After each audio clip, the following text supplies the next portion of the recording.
Shalom, irmãos. Saudade de vocês, quanto tempo. Engraçado, né? Volta agora e já vai pregar, né? Quer sentar na janelinha, né? Vamos ler 1 Timóteo,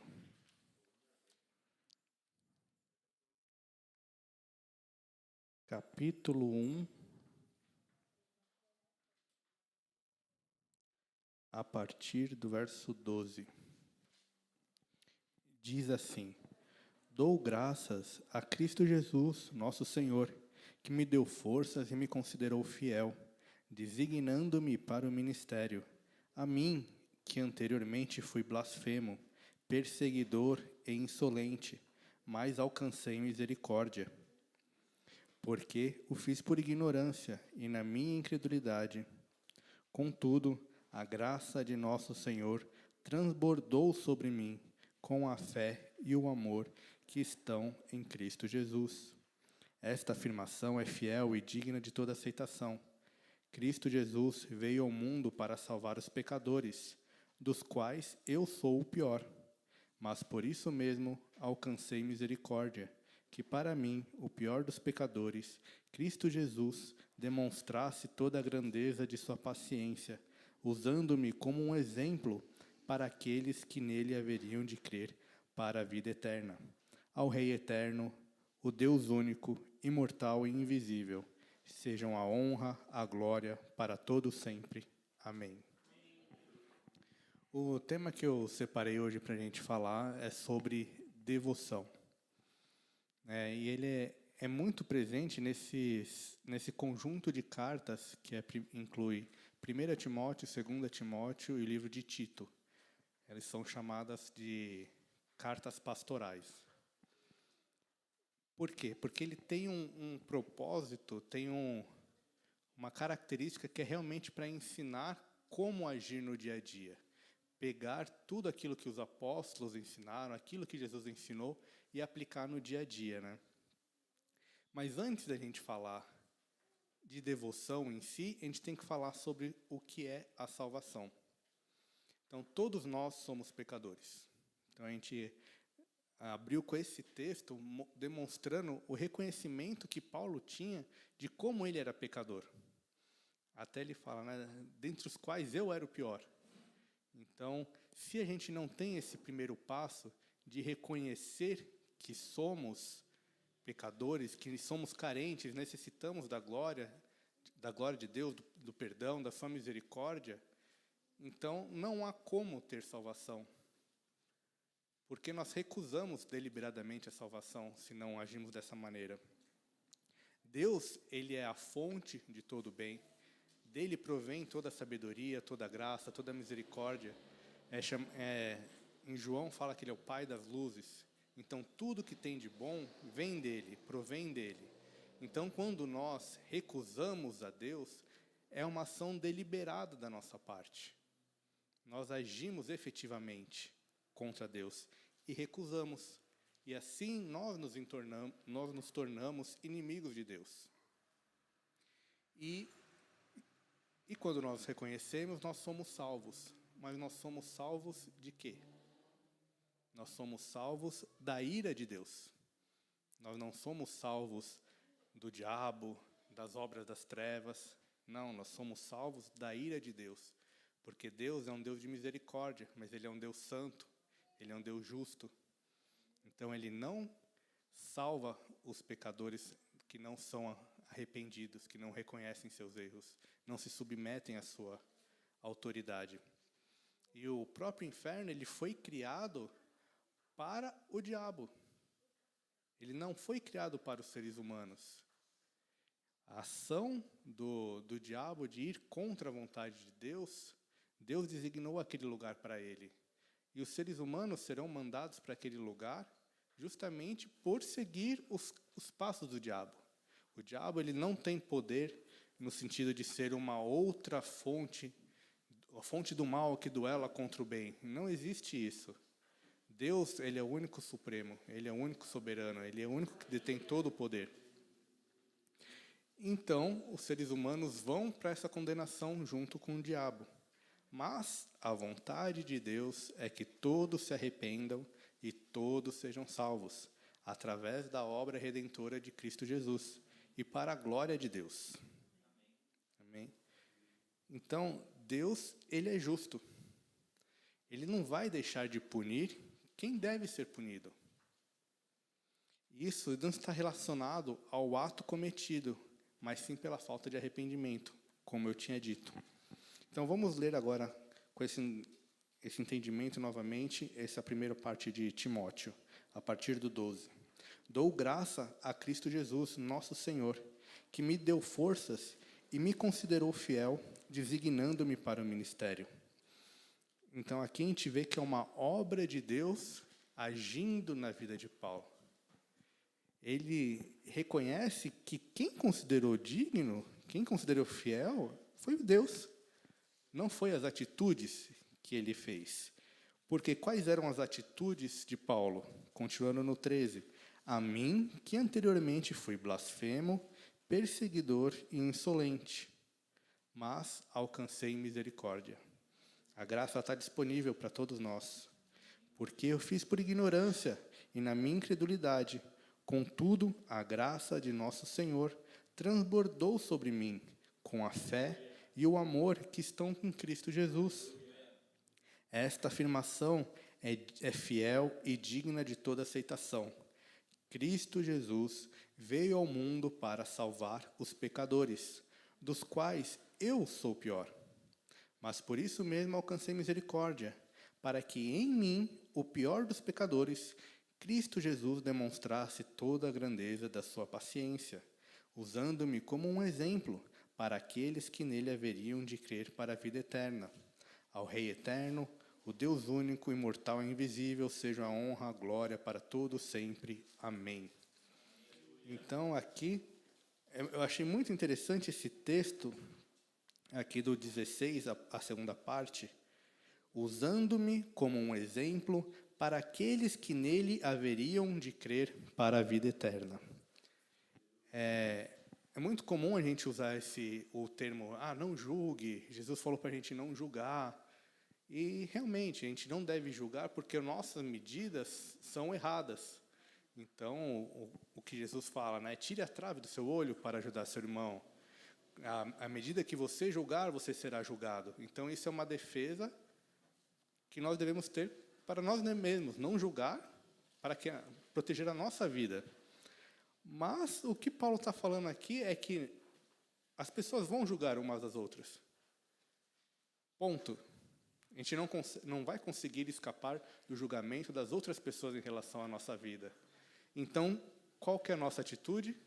Mostrar a graça de Deus e a misericórdia de Deus na nossa vida. Não é pelo que fazemos, mas é pelo que Deus fez em nossas vidas. Então, nós seremos sim julgados. Então, o que a gente vê em João, 1 João, se eu não me engano, ele fala, fazei tudo em amor, serão reconhecidos pelo amor, porque contra o amor não há lei. Então, esse tem que ser o nosso norte, esse tem que ser a nossa base. Seguir a Cristo em amor, para que tudo aquilo que as situações da vida aconteçam, as pessoas vejam a graça e a misericórdia de Deus em nossas vidas. Amém? E isso vai através do reconhecimento que essa graça, a misericórdia de Deus nas nossas vidas, ela é imerecida. Porque se nós pensarmos que nós somos merecedores da graça divina, então para que nós precisamos nos arrepender? Então nós devemos reconhecer que não somos dignos, não somos merecedores. Por isso que Paulo fala, dentre os quais eu sou o pior. Então você vê que as cartas dele, ele fala muitas coisas. Não faça isso, tenha comportamentos tais, não seja blasfemo, não julgue o próximo, não seja mentiroso, não seja caluniador, tenha uma vida sexual coerente com a Bíblia. Então ele vai seguindo uma série de passos, mas ele não traz um peso sobre as pessoas, porque ele fala, dentre os quais pecadores, eu também estava nesse meio, e era pior do que vocês. Então, em Romanos também, quando ele escreve a carta, ele fala, dentre os quais vocês também eram assim, e agora já não são mais, já não agem mais dessa maneira. Então, reconhecer a graça de Deus é reconhecer que ela é imerecida. Amém? Então, agora que nós estamos lendo, chegamos no Novo Testamento, né, na nossa leitura aqui, vocês já devem ter passado por algumas situações dessa, que Jesus mesmo fala nos evangelhos. Quando ele fala com a mulher que lava os seus pés com as lágrimas e os cabelos, a mulher ela tem esse reconhecimento, porque Jesus fala, quem muito é perdoado, muito ama. Então, tem o reconhecimento que ela devia muito. Ela sabia que ela não era digna daquela misericórdia, não era digna nem de olhar aos olhos de Jesus, por isso que ficou aos seus pés chorando. Na parábola do perdão da dívida de 2 servos, que perdoa o que devia muito e o que devia pouco, e o que devia muito não perdoa a dívida daquele que devia pouco para o Senhor. Então, você fala, eu agi de misericórdia com você, por que você não pôde agir da mesma misericórdia? Porque você não pôde transferir essa graça que eu coloquei sobre você. Também vemos no filho pródigo que ele se arrepende e ele não quer voltar para casa para ser filho.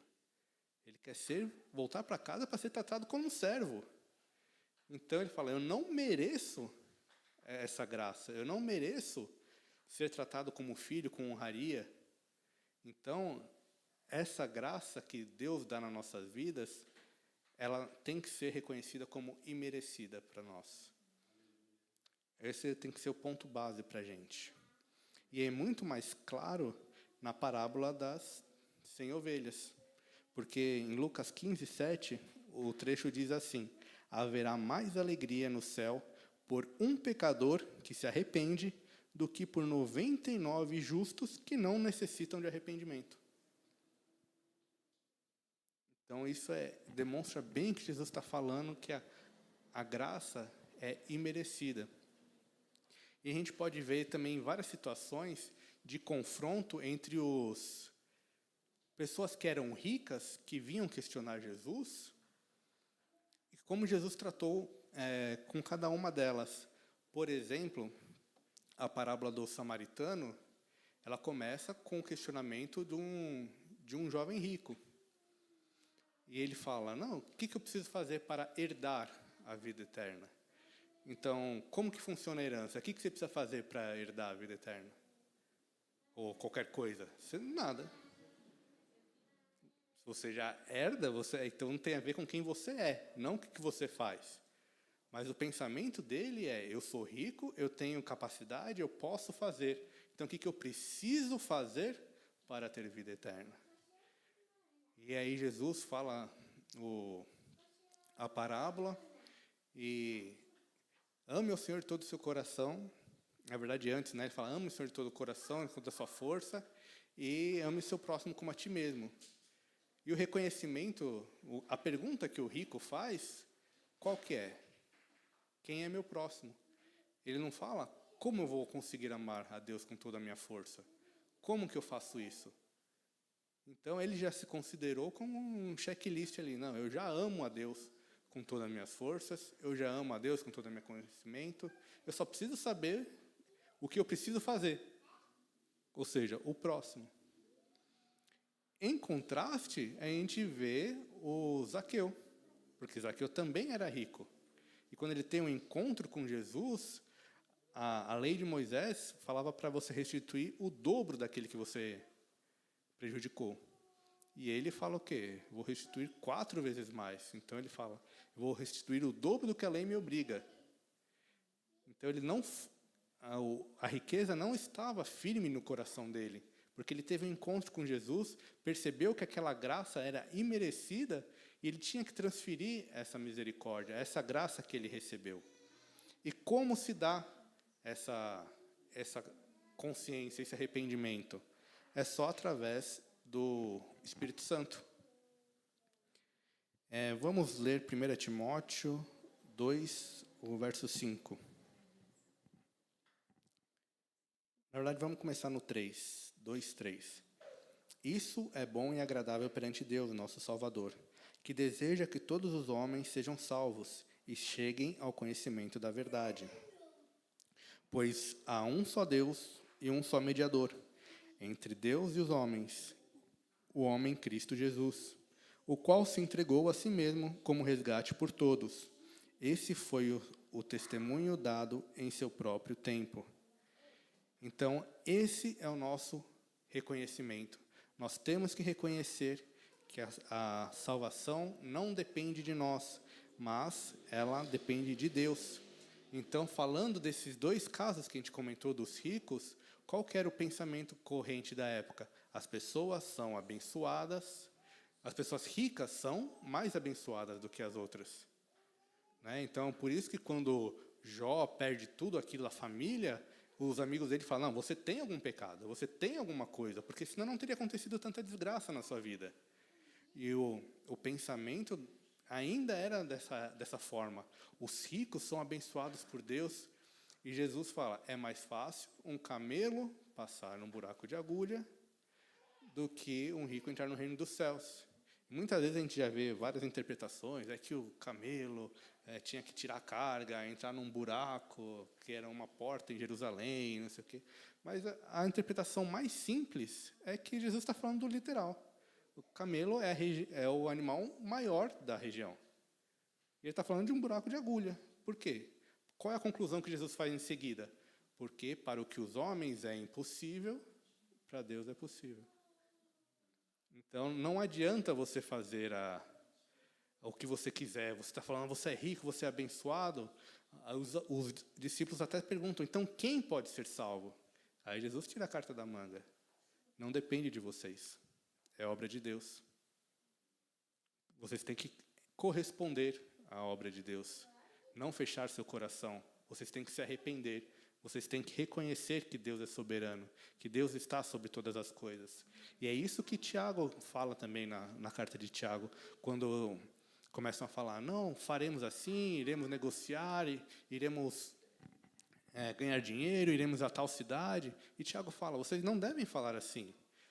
Devem falar, se Deus permitir, iremos, faremos tal coisa. Se Deus permitir, tal, tal, tal, tal. Por quê? É reconhecimento da soberania de Deus sobre as nossas vidas. Amém?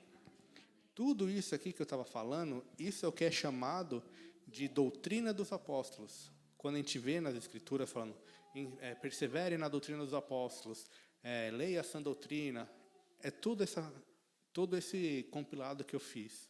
Está falando de salvação, reconhecimento, graça merecida, arrependimento. Isso é a sã doutrina.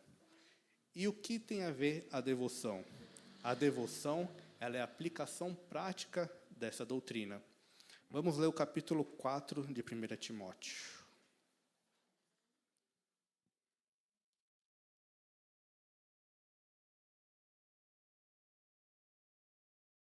Vamos ler o capítulo todo. O Espírito diz claramente que nos últimos tempos alguns abandonarão a fé e seguirão espíritos enganadores e doutrinas de demônios.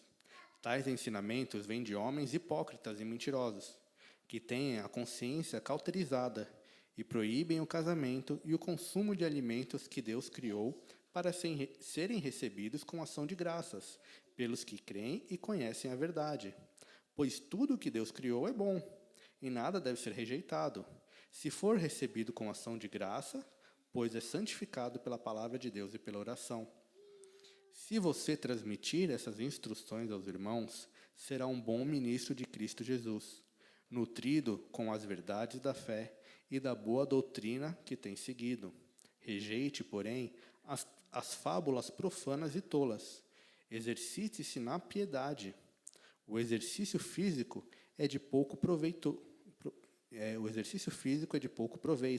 A piedade, porém, para tudo é proveitosa, porque tem promessa da vida presente e da futura. Esta é uma afirmação fiel e digna de plena aceitação. Se trabalhamos e lutamos, é porque temos colocado a nossa esperança no Deus vivo, o Salvador de todos os homens, especialmente dos que creem. Ordene e ensine essas coisas. Ninguém o despreze pelo fato de você ser jovem, mas seja um exemplo para os fiéis na palavra, no procedimento, no amor, na fé e na pureza. Até a minha chegada, dedique-se à leitura pública da Escritura, à exortação e ao ensino. Não negligencie o dom que lhe foi dado, por mensagem profética com imposição de mão dos presbíteros. Seja diligente nessas coisas. Dedique-se inteiramente a elas, para que todos vejam seu progresso. Atente bem para a sua própria vida e para a doutrina, perseverando nesses deveres, pois, agindo assim, você salvará tanto a si mesmo quanto os que o ouvem. Então, aqui é um texto de instrução direta para como nós devemos viver a vida. Aqui o Timóteo, ele era responsável, ele não era o responsável como líder, o principal pregador, mas ele era um enviado de Paulo ali para manter a igreja de acordo com o que os apóstolos tinham dado. Então, da mesma forma que nós recebemos o cânone bíblico, a Bíblia do jeito que não cabe a nós questionarmos se tal livro ou outro deveria estar, ou se termos tal. Nós só recebemos, porque os apóstolos receberam a palavra de Deus e eles nos entregaram. Então, cabe a nós recebermos essa palavra de Deus e seguirmos nessa doutrina. Amém?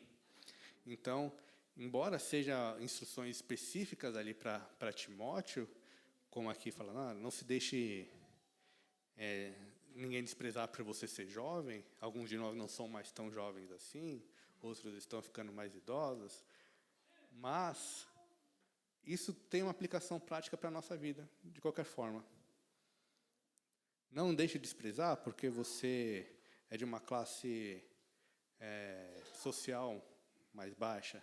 Não se deixe levar porque se você tem um jeito de falar. Não se deixem desprezar porque você é assim, isso aqui. O importante é dedicar na fé, na doutrina, no amor, na fé e na pureza. É aquilo que eu falei, nós vamos ser julgados. Ponto. Mas se nós perseverarmos na pureza, no amor, na fé, não vão ter o que questionar a gente, porque nós estamos seguindo o mandamento do nosso Senhor. Amém? E o que Deus deseja é exatamente esse relacionamento. Através da devoção, de nós cuidarmos do nosso irmão, de nós termos orações regulares no individual, orações coletivas, nós participarmos do ministério, participarmos de várias situações de corpo, da própria ceia, não só como um ato individual, mas um ato coletivo mesmo, estamos compartilhando o corpo de Cristo. Isso é importante porque Deus quer esse relacionamento. Eu já falei outras vezes, mas a gente pode ver isso desde lá de Gênesis, quando Adão e Eva pecam, e eles se escondem, Deus desce e ele fala, onde vocês estão? Ele não fala o que vocês fizeram. A primeira pergunta é onde vocês estão. Deus, já o primeiro passo dele é querer restaurar o relacionamento que ele tinha com Adão e Eva. E assim ele ainda quer fazer. O pecado nos tira da vontade de Deus, mas ele nos coloca como nosso próprio ídolo. Ele nos coloca como a minha vontade deve ser satisfeita. E é isso que eu quero fazer. E Deus, ele quer restaurar o relacionamento dele conosco. Ele nos chama para vivermos uma vida dedicada a ele, uma vida de devoção. Amém? Põe-se em pé, vamos orar. Queria desafiar vocês a escolher alguém e perguntar para essa outra pessoa o que ela gostaria que você orasse por ela.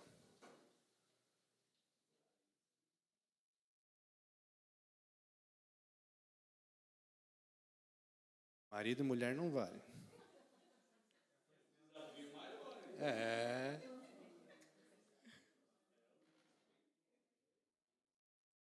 Eu não vou falar que irmão e irmã não vale também, porque aí reduz muito as possibilidades aqui.